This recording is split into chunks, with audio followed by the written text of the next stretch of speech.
Hello everyone and welcome back to another video. Today we're going to be finishing up chapter 3 on modular arithmetic with a discussion of the Chinese remainder theorem. So we're going to go over the proofs of that, we're going to go over a few examples, and then we will be able to move on to chapter 4. So let's start with an example. The book starts by saying, something like this has probably happened to you. A band of 17 pirates stole a sack of gold coins. When they tried to divide the fortune into equal portions, 3 coins remained. In the ensuing brawl over who would get the extra coins, 1 pirate was killed. The coins were redistributed, but this time, an equal division left 10 coins. Again, they fought over who should get the remaining coins, and another pirate was killed. Now, fortunately, the coins could be divided evenly among the surviving 15 pirates. And the question is, what was the fewest number of coins that could have been in the sack? So breaking this down into mathematical terms, what we're essentially doing is trying to solve this system of congruences. We want to see, so when there were 17 pirates, the number of coins were divided evenly and there were 3 left. So that's equivalent to saying n is congruent to 3 mod 17. Additionally, once 1 pirate was killed, there were 16 left, and once they divided the coins evenly, there were 10 left. So n is congruent to 10 mod 16. And then lastly, once the second pirate died, there were 0 coins left after distributing them because it perfectly divides into 15, or 15 perfectly divides the number of coins, or just divides the number of coins. So how do we even go about solving this? And that's kind of what we're going to look at in this video. This is what the Chinese remainder theorem is developed to do.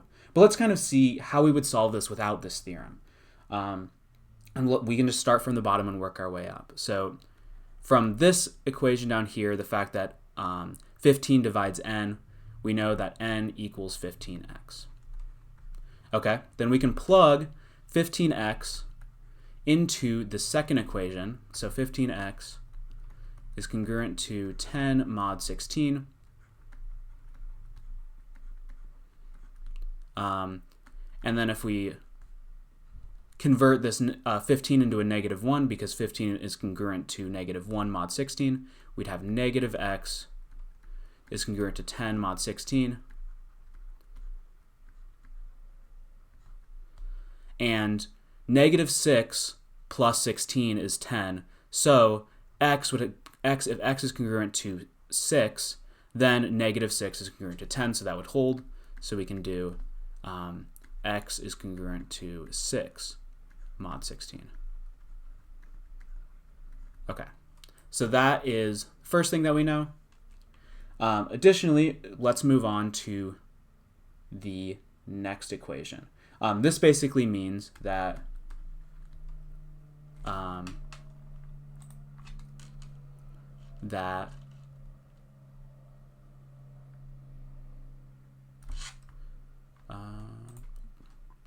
that x equals 16y for some y plus 6.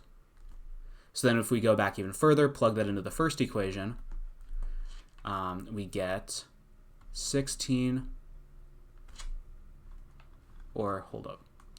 So that implies that n equals 15 times 16y plus 6, or 16y plus 6, and that gives us 240y plus 90. Okay, and then let's go back up even further. So we can plug 240 plus 90 in for n. And let's do that last equation. 240y plus 90 is congruent to 3 mod 17. And if we reduce this down, what we get is that 240 is congruent to 2 mod 17, so 2y, and then 90 is congruent to 5 mod 17. So 2y plus 5 is congruent to 3 mod 17. And then we reduce this further, and we can get that 2y is congruent to negative 2 mod 17. And if you remember the last video that I did, we talked about how to solve these types of linear congruences. Basically, what we would have to do is go through and try to solve for y here, because we know that this is equivalent to this linear Diophantine equation, this equivalence relationship, or this congruence relationship. So what we would have to do is solve this kind of using the Euclidean algorithm that we learned before, and what we would find is that y is equal to 16 and n is equal to negative 2, and that would be a potential solution to this equation. So that would be one way to solve it. And what that would mean is that this 2y is congruent to 2 mod 17 implies that y is congruent to 16 mod 17.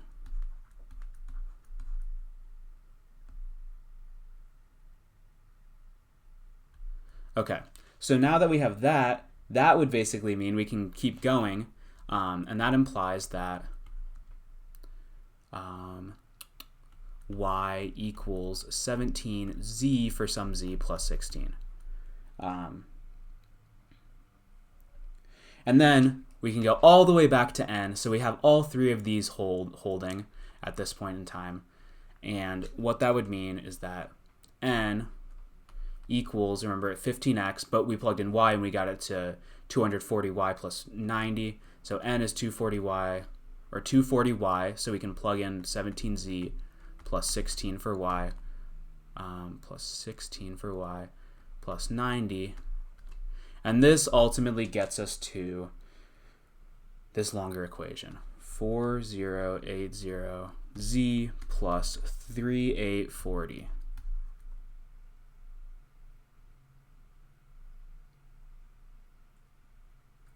Believe that's right. Actually, I think there was a misstep there.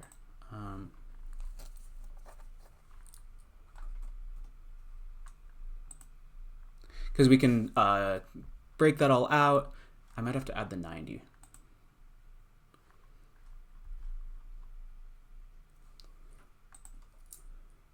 $240 times 17, that gets us 4080, and then 240 times 16, that gets us that 3840, and then plus a 90.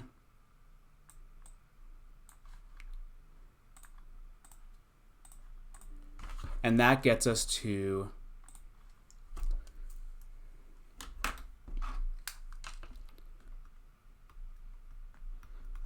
4080z plus 3930.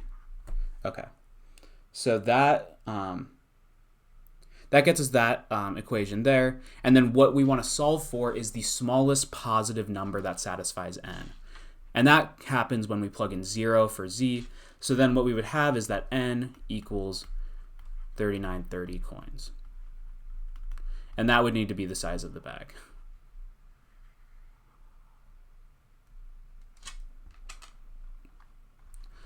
So that was very long, very convoluted. How can we solve this in a more simple way? And how can we make generalizations about these types of systems of congruences when they're solvable, when they're not solvable? And that's kind of the topic of today. That's why we want to come up with the Chinese remainder theorem. So let's start with theorem 3.27.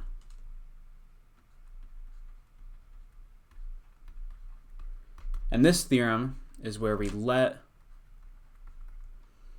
a, b, m, and n all be integers with m greater than 0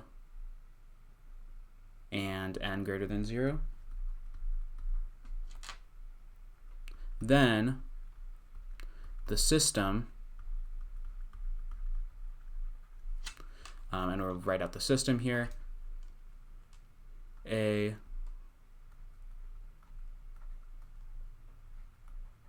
x is congruent to A mod n, and x is congruent to B mod m, has a solution if and only if the GCD of n and m divides A minus B. So this tells us when this type of system of congruences actually has a solution. How do we know, for example, that there even is a solution to these, taking just any pair of them? Well, this theorem would tell us that, basically. It would tell us that if if these numbers, their GCD divides the difference between the two numbers that we're trying to solve for, then there would be a solution. So let's go through and look at the proof. Okay, so what we're going to start with, we're going to let A, B, M, and N all be integers with M greater than 0 and N greater than 0. And what we're looking at here is a biconditional, so we're going to go work through each direction. So this first direction, we're going to suppose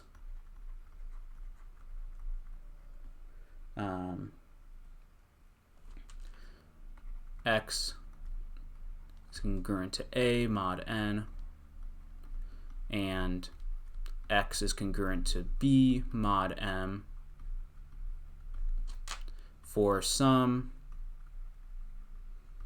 integer x. Okay, so that's our initial statement, and this means then n divides x minus a and m divides x minus b. So x minus a equals np and x minus b equals mq for some, and this is just by definition of congruence, by definition of divisibility, for some pq integers. Okay, so that is step one, just setting everything up. Hence, A equals x minus np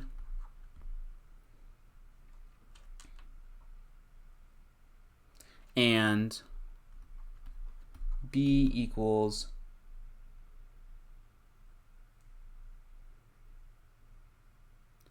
x minus nq. So A minus B equals nq, or mq, sorry, mq minus np, because these x's would cancel out, basically. Now, what do we see here? So this is actually a linear Diophantine equation, the one that we looked at in chapter 1, and we see that there is a solution to this. Q and P are solutions for M and N. And what that means is that the GCD of M and N must divide A and B, A minus B. So let's just write that out. And that's what we were ultimately solving for. And this is a theorem that we proved way earlier on in this course. By theorem 1.48, the GCD of N and M divides A minus B. And we can see how, like, these theorems and all this stuff that we were talking about all the way back at the beginning of this course continues to come into play. Every single thing that we build on, we're still looking back and building on the things that we proved in the very first chapter, the very basic theorems that we proved way back then. So that's something that's helpful, is just constantly remind yourself, as we continue building throughout this course, you're constantly reminding yourself of the things that we learned earlier on, which is honestly one of my favorite things about math. It's just how it all builds on itself and everything connects together in a super clean way. But continuing on, we're going to prove the other direction now. So suppose the GCD of n and m divides the difference a minus b. So k times n m GCD of n and m equals a minus b for some integer k.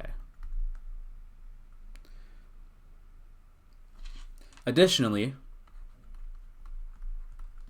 the GCD of n and m equals nu plus mv for some u, v in the set of all integers by theorem 1.40.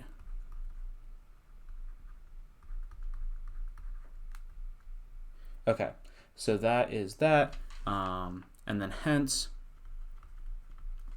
a minus b equals k times nu plus mv. So that means that a minus knu equals b plus kmv. So we have this equivalence here. These are equal to each other. And then what we're going to do is let x equal a minus knu, which equals b plus kmv. So we have what we were ultimately trying to solve for. X is congruent to a mod n, and x is congruent to b mod m.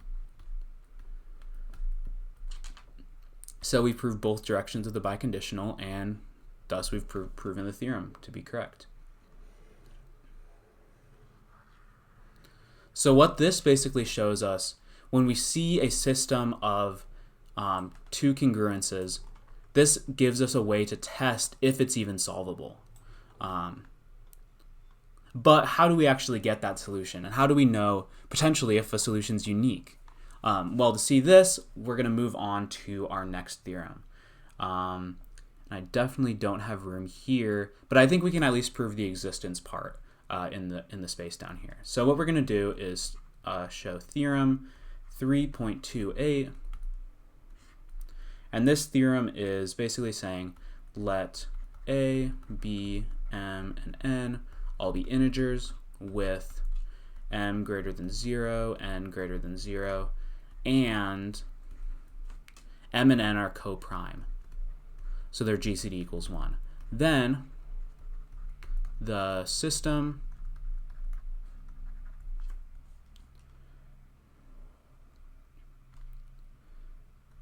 x is congruent to a mod n,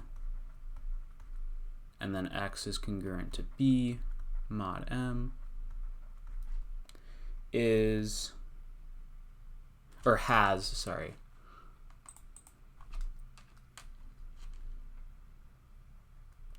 has a unique solution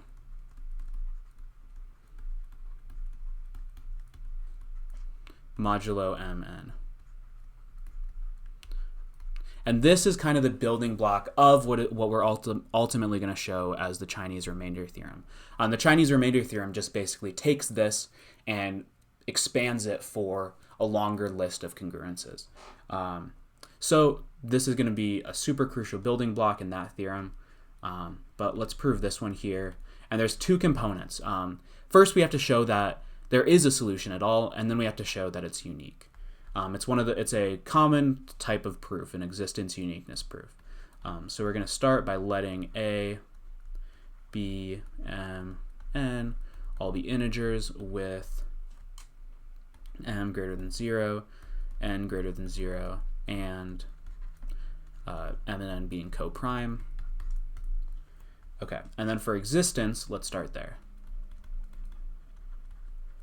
Oh my gosh. Existence. Since m and n are co-prime, the GCD of m and n divides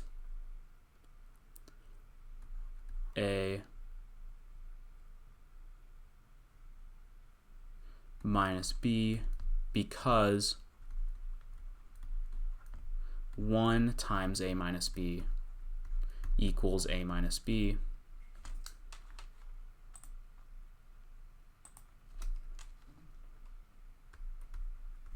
and a minus b is obviously an integer.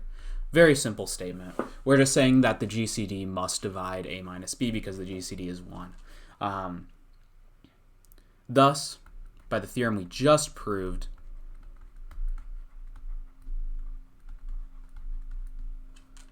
x is congruent to a mod n, x is congruent to b mod m,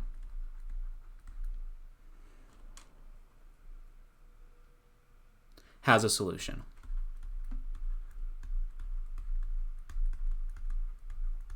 Okay, so we've shown that it has a solution. How do we know that that solution is unique? We can start the uniqueness proof here, but I think I'm going to have to move up to the next page, but we'll see. So we're going to let x1 and x2 be solutions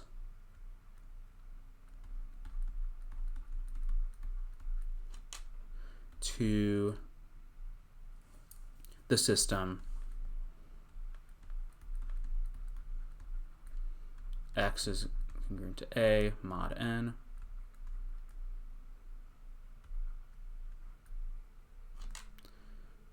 x is congruent to b mod m,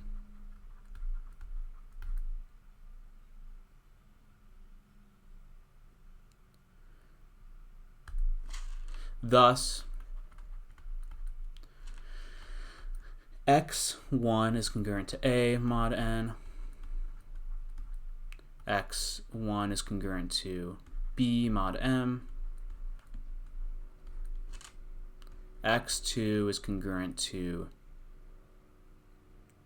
a mod n, and x2 is congruent to b mod m.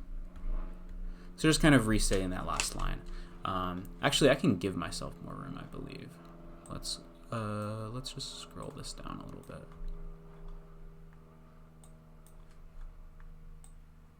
There we go. Look at that. Now I have some more room. I'll add more as we need it. And then, so the next point here is,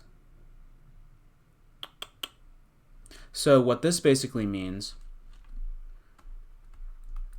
x1 equals n k1 plus a, which equals m l1 plus b, and x2 equals n k2 plus a, which equals m l2 plus b. And this is all just for some integers, k1, l1, k2, l2, they're all integers.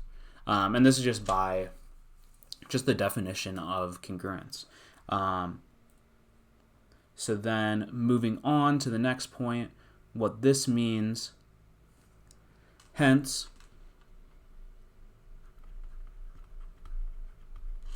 x1 minus x2 equals, factor out the k, n k1 minus k2, which is equal to m l1 minus l2. Okay, so why this works, when we subtract them, these a's cancel out and these b's also cancel out, and then you can factor out the n and m. So basically what that means, so n divides x1 minus x2, and m also divides x1 minus x2. And that means, therefore, let's give myself even more room now, because we honestly only need like 2 more lines in this proof.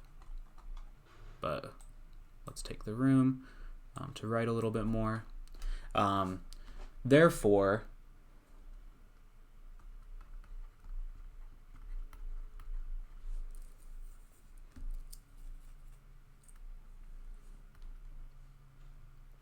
since the GCD of M and N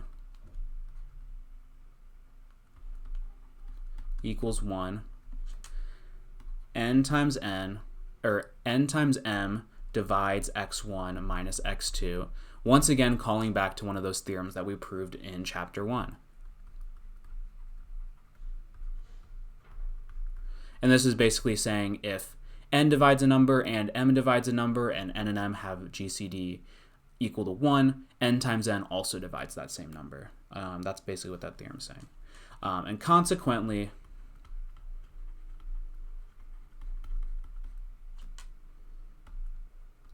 x1 is congruent to x2 mod nm.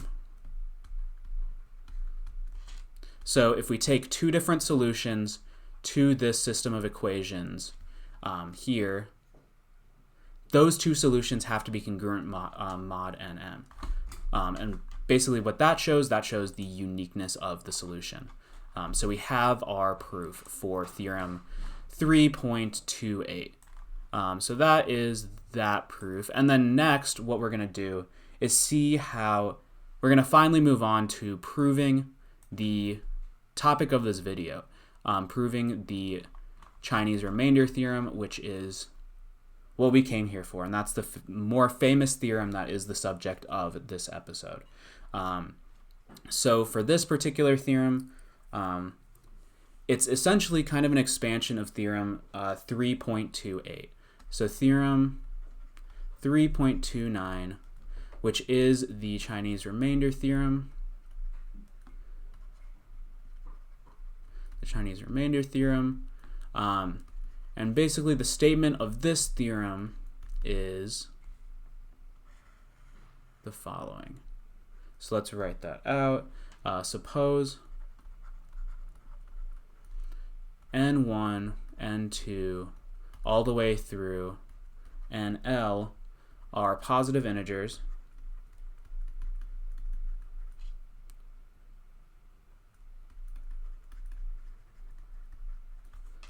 that are pairwise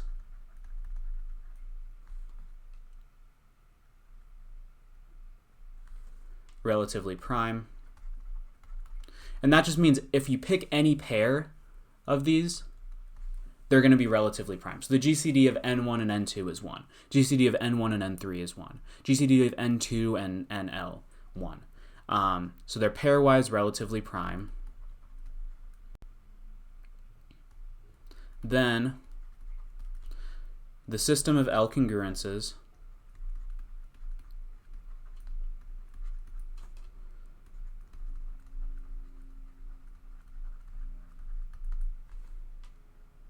x1 equivalent to a1 mod n1, x1 congruent to a2 mod n2, continuing on, x2, or no, wait, we don't need that. Let's make that a little bit bigger.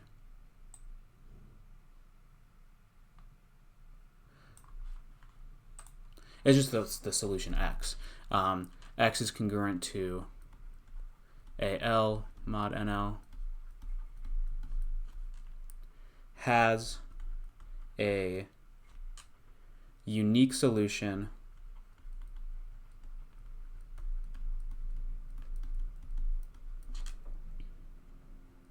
modulo this product.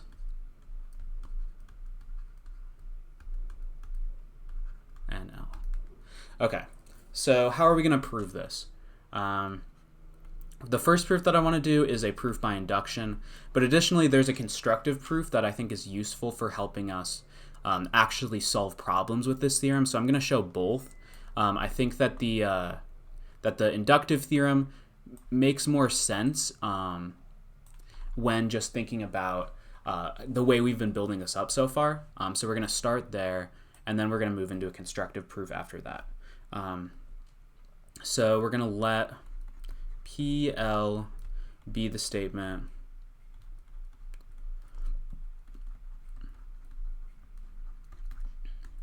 that for positive integers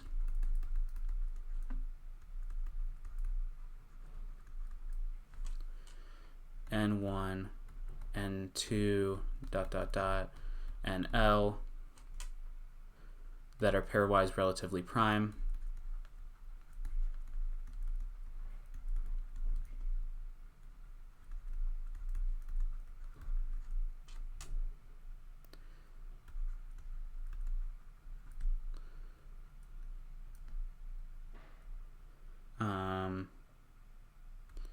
the system of L congruences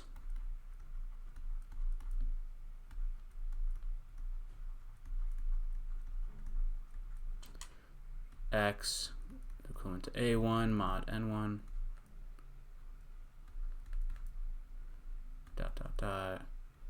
X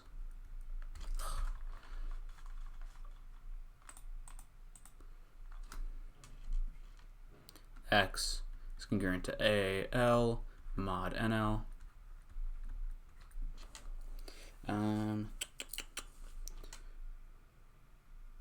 Has a unique solution.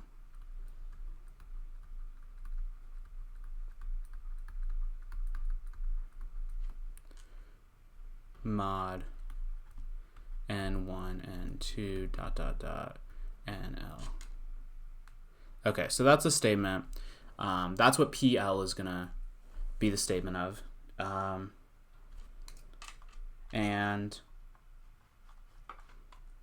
we want to show that PL is true for all integers L greater than or equal to 1. So we're going to go through each L starting at 1 and prove it by induction. So the base case X congruent to A1, and this is a very trivial case, honestly, has a unique solution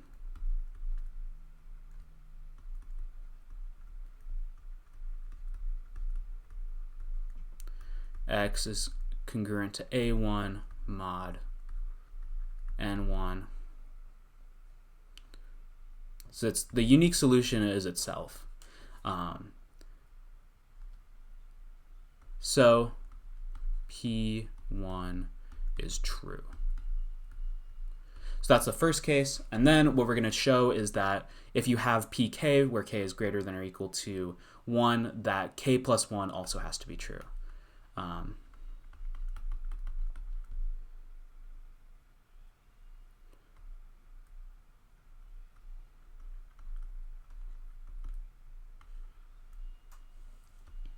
So suppose PK is true for some integer K greater than or equal to 1, and then we're going to let N1 through NK be the integers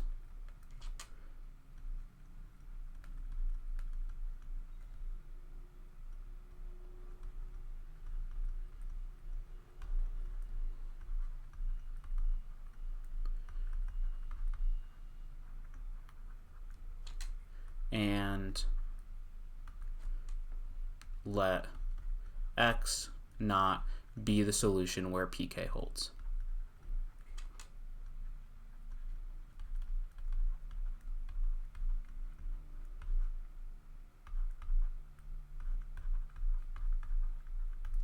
Okay.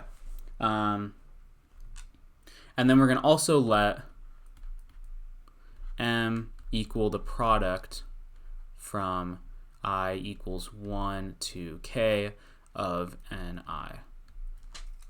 So we're going to let that be the product. And then our next step we're going to let nk plus 1 be a positive integer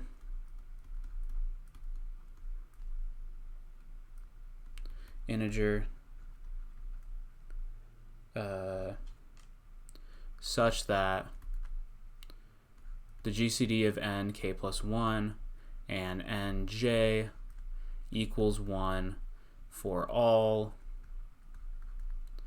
j in 1 through k. Okay, so that's that step. And then thus, by repeated application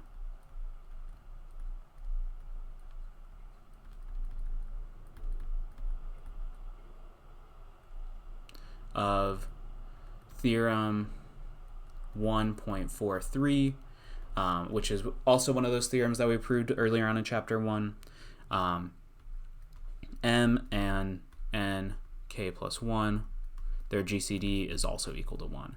Basically, theorem 1.43 is saying if you have these two relatively prime integers, and then you have another pair of two relatively prime integers where one of them is the same. So like you say you have n is relatively prime with a, and n is relatively prime with b. N also has to be relatively prime with a times b.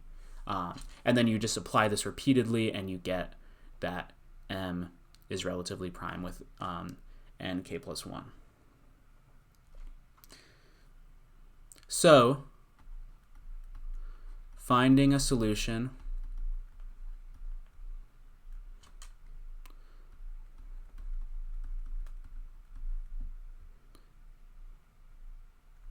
to x congruent to a1 mod n1 continuing down to x is congruent to a k plus 1 mod n k plus 1 is equivalent to finding a solution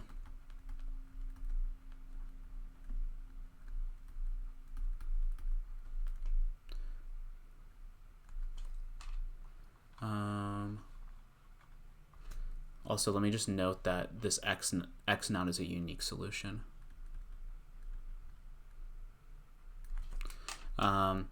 Is equivalent to finding a solution to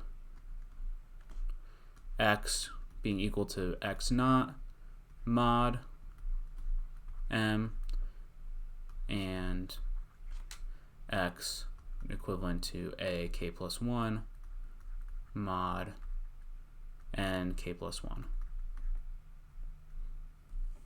Okay, so now we just have a list of two, and it's just a list of two congruences where the numbers here after the mod are relatively prime. So, by theorem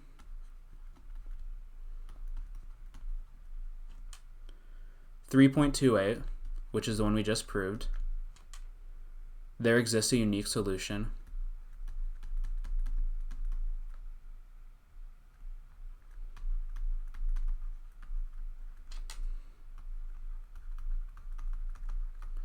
to this system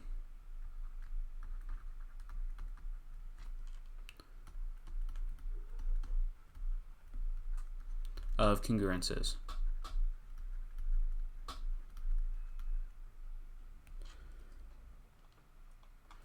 Modulo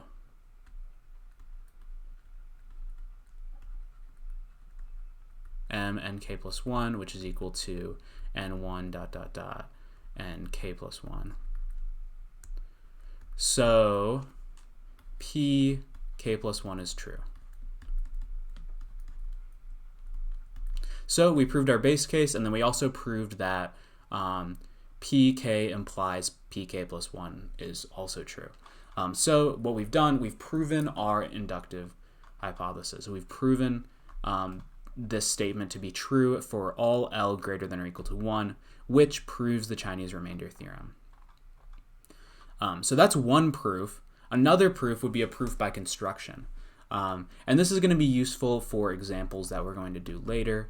But what this proof looks like is we're going to suppose, and this is not a proof by induction, n1 through nl are all natural numbers, or just positive integers, where they're pairwise relatively prime. So ni and j equals 1 for 1 less than or equal to I, not equal to j, but all of them are less than or equal to L, and a1 dot dot dot al are all integers. Then we're going to construct this number. Then the GCD of ni and the product from L to j, from j equals 1 to L, divided by ni. Oh my gosh. So nj. So this is basically taking the product of all of these numbers except for ni.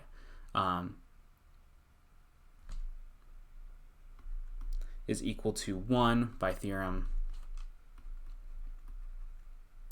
So like remember, if you remember m from the last proof, this would be m divided by ni. It just taking out one of the terms of the product. 1.43. And then by theorem, and this is for all I.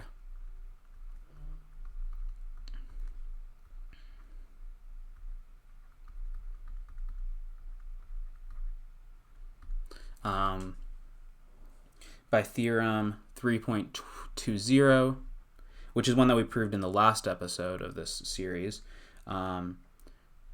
xi times the product of Lj equals 1 and j, oh my gosh, these are like very hard to write, over ni equals ai mod ni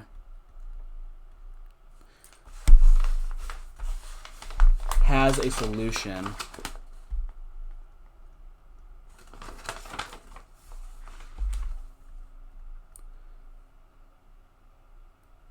mod ni.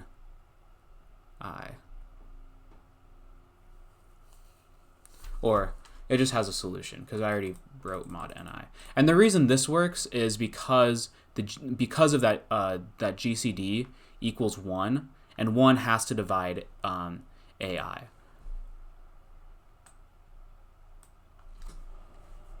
And then once again, we'll just say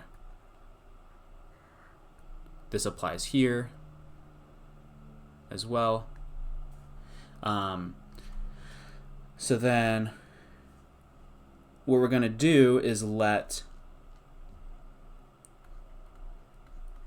x, capital X, equal this sum Li equals 0 of xi. Let's write it like this. Xi over ni times the product of from j equals 1, and this is also going to be 1 actually, of nj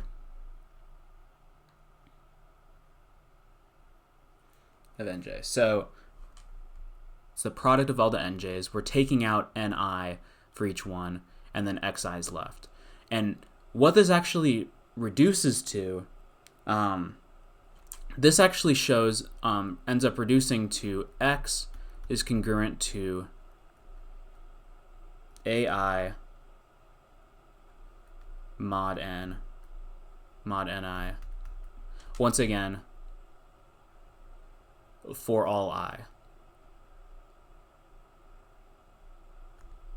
And why this works is because in any other term besides I, one of these nj's is going to make it so that x is a multiple of the thing you're taking the mod of, or the thing you're taking the mod with respect to. So that this product is going to make it so that every other term reduces to 0, and all that is left is this xi divided by ni times the product of all the nj's. And that ultimately we know is congruent to ai mod ni. And since that's the only term that's left, all the other terms are congruent to 0 mod ni, because this product would still have the ni within it, would have that equivalent ni within it, then we know that x has to be equivalent to ai. That's the only term that's left, basically. All the other ones are reduced to 0. And then now for uniqueness,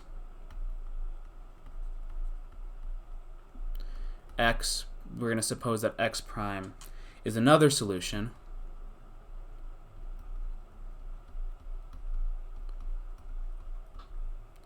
So x prime is congruent to ai mod ni, and then once again for all i's. Hence,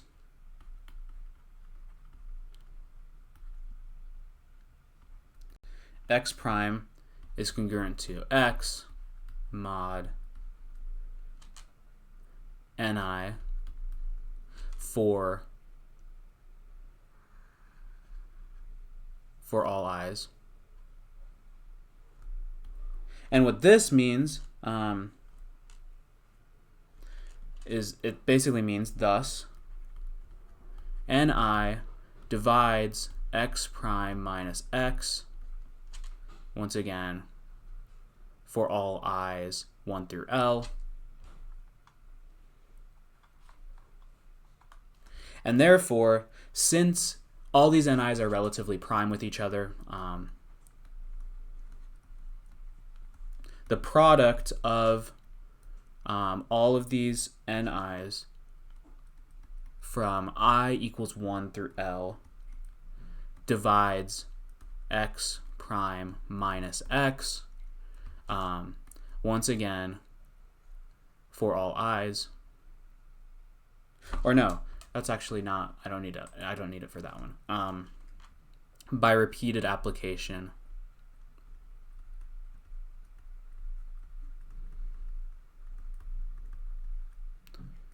of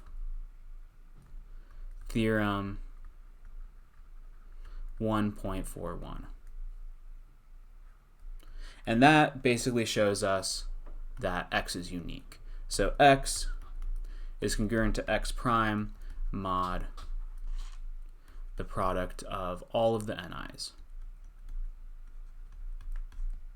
So this is the other proof. And this proof works basically by constructing an x where this relationship holds. It constructs what the unique solution is. And using this proof by construction, what we can actually do here is start using this to solve different example problems. So let's look into that and see how that looks, and see how that works.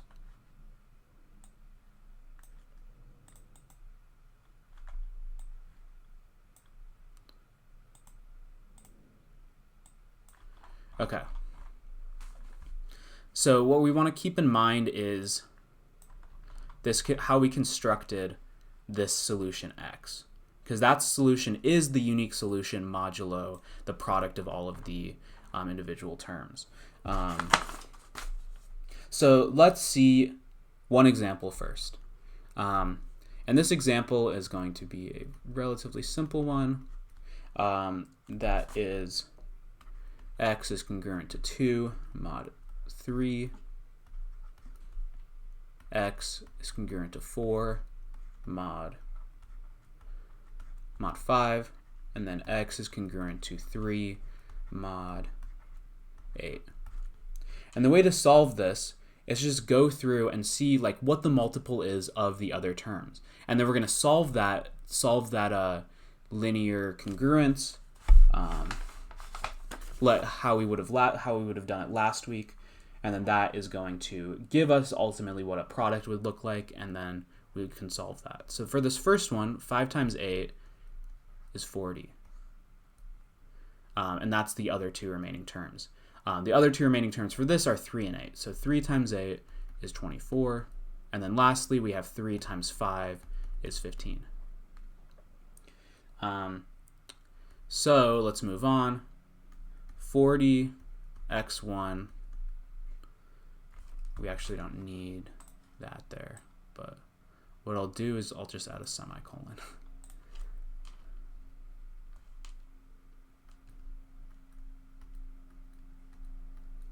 40x1 is congruent to 2 mod 3,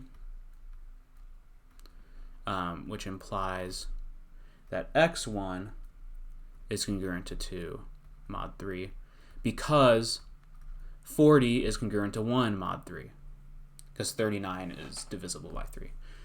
So the next one we're going to look at is 24x2 is congruent to 4 mod 5, which implies that negative x2 is congruent to 4 mod 5.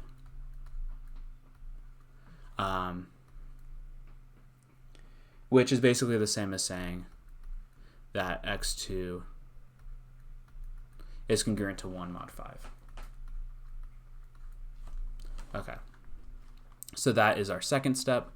So that's what our x2 is. And then 15 x3 is congruent to 3 mod 8. And that implies that negative, because 15 is congruent to negative 1 mod 8. So negative x3 is congruent to 3 mod 8, which is congruent to x3, or which shows that x3 is congruent to 5 mod 8. Okay, so those are our terms. Those are x1, x2, and x3. And then what we can do is use these terms multiplied by what our x1 is, by what we solved for, and then add them up, similar to how we see in that sum and product from below. And then that is ultimately going to be our solution. So let's go through and do that.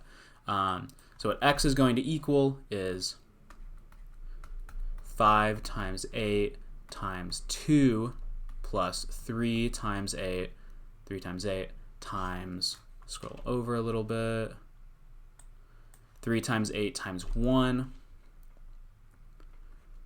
plus 3 times 5 times 5. There's the 5, 3 times 5.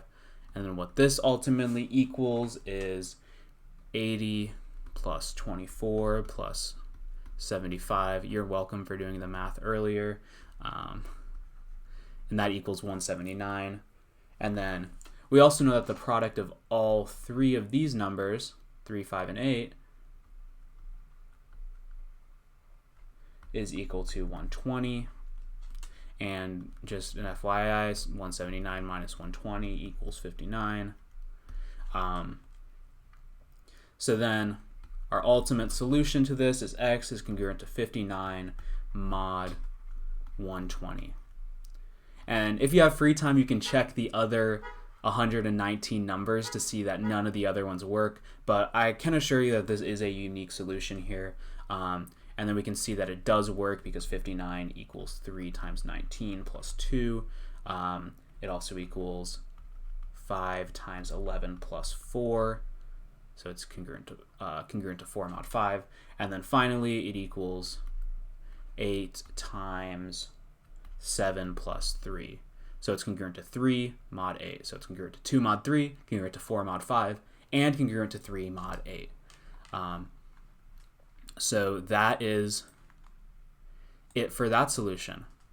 And the last one that I want to show you is one that's a little bit more complicated, because what's nice here is that we can see that each of these terms are relatively prime, so we're actually able to directly apply the theorem. However, there's another exercise that it gives, and this gives an example of a more general way to use this, where we actually have to do some manipulation to get this down into a simplest form where all of these numbers are actually pairwise relatively coprime. So let's go over that example first, and let's go over that example to end the video. And you can see kind of how, if you wanted to apply this to another sort of problem, what pre-work you would need to do before you can apply the Chinese remainder theorem. So we're going to do exercise 3.26 now, and what this exercise is, I will read it out now. And this is a 7th century problem from Brahmagupta, and the statement of the problem is: when eggs in a basket are removed 2, 3, 4, 5, or 6 at a time, they remain respectively 1, 2, 3, 4, or 5 eggs. When they are taken out 7 at a time, none are left over. Find the smallest number of eggs that can have been contained in the basket. So translating this to congruences, what this is essentially saying is that x is congruent to 1 mod 2, x is congruent to 2 mod 3, x is congruent to 3 mod 4, x is congruent to 4 mod 5, x is congruent to 5 mod 6, and then finally x is congruent to 0 mod 7. That's what it basically means when it talks about the things that these numbers over here are how many eggs, or how many eggs you're taking out at a time. X is the number of eggs in the basket, and then this is how many remain after you take them out: 2 at a time, 3 at a time, 4 at a time, 5 at a time, 6 at a time, or 7 at a time. Now the problem here is these numbers aren't all relatively prime. Like 2 and 4, they have a GCD of 2. 4 and 6, similarly GCD of 2. 6 and 3, GCD of 3. Now the first thing that we can do is note that this, if x is congruent to 3 mod 4, it will always be congruent to 1 mod 2. So we can eliminate this one. Additionally, we know that if x is congruent to 5 mod 6, it's always congruent to 2 mod 3. So this is also redundant information. However, now what we have are this list of 4 where none of them are redundant information, but we still have 2 numbers that aren't relatively prime, and that is 6 and 4. So what we need to do is find a way to reduce 6 and 4 into one equation where the number that it reduces to and after mod is relatively prime with both 5 and 7. So how can we do this? And to do this, what we're going to do is we're going to do something similar to what we did in that first exercise, which is just kind of go through and plug things in and solve things using our Euclidean algorithm. So let's see how we want to do this. So we need to get rid of these as well. And then the way to do this, we see that this actually does have a solution. We need to find a solution to this, basically. We need to solve what x would be equal to and what that mod would be.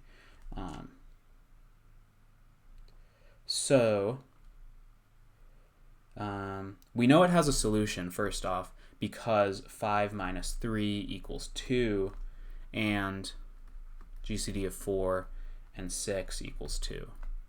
So GCD of 4 and 6 divides 5 minus 3.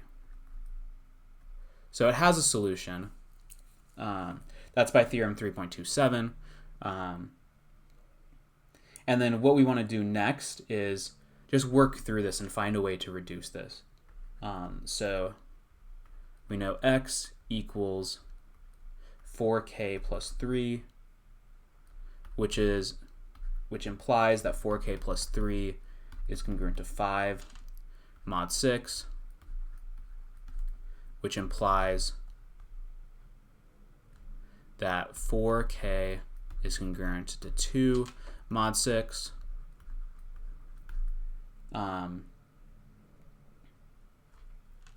which implies that 4k minus 2 equals 6L, which if we divide everything by 2, we get 2k minus 1 equals 6L, or not 6L, it is equal to 3L.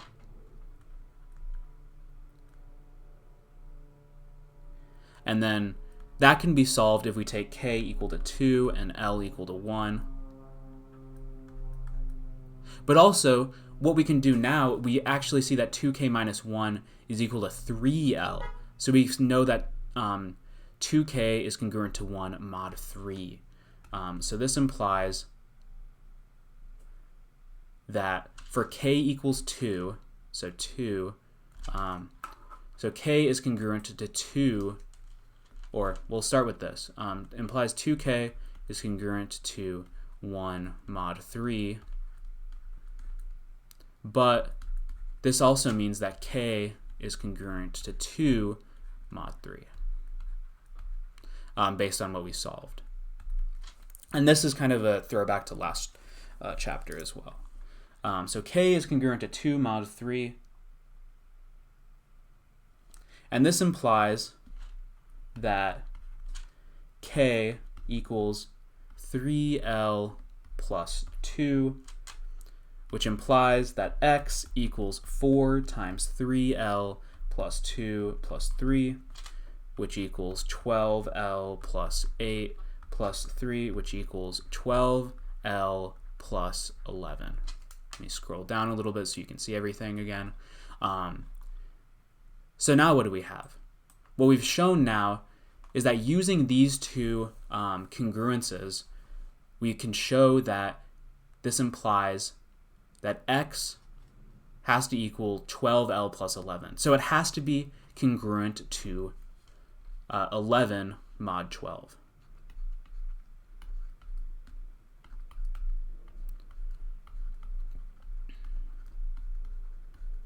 So ultimately what this shows is that these two, we can cross them out and reduce them down to x is congruent to 11 mod 12.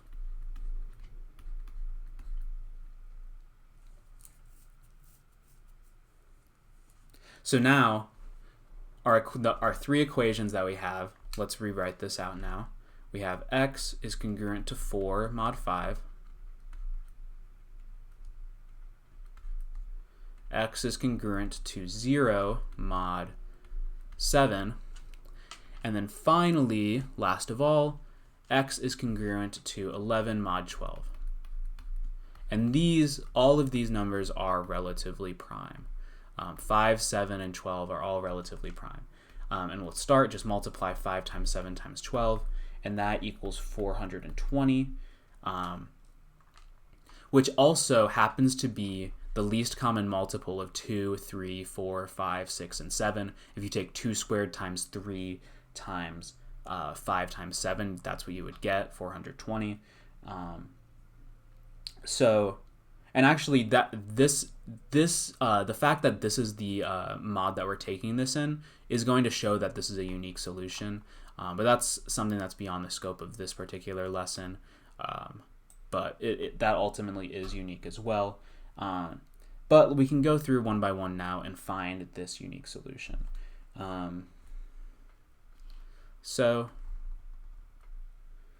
Let's start. 7 times 12 equals 84.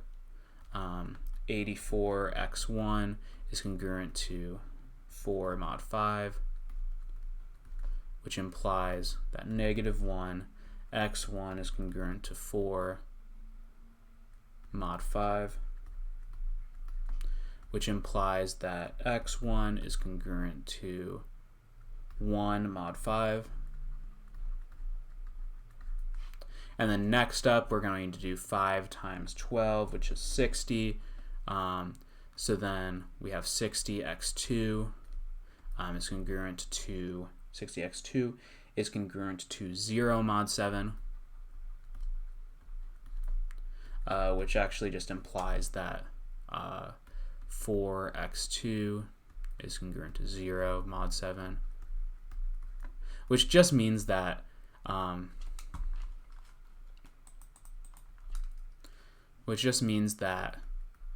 x2 is congruent to 0 mod 7. Okay, so then we can move on and see the last one. 5 times 7 is 35. 35x3 is congruent to 11 mod 12, which implies that negative x3 is congruent to 11 mod 12, which implies that x3 is congruent to 1 mod 12. So multiplying all of this together, we can get our solution. We can do this final sum product, and we can get our solution.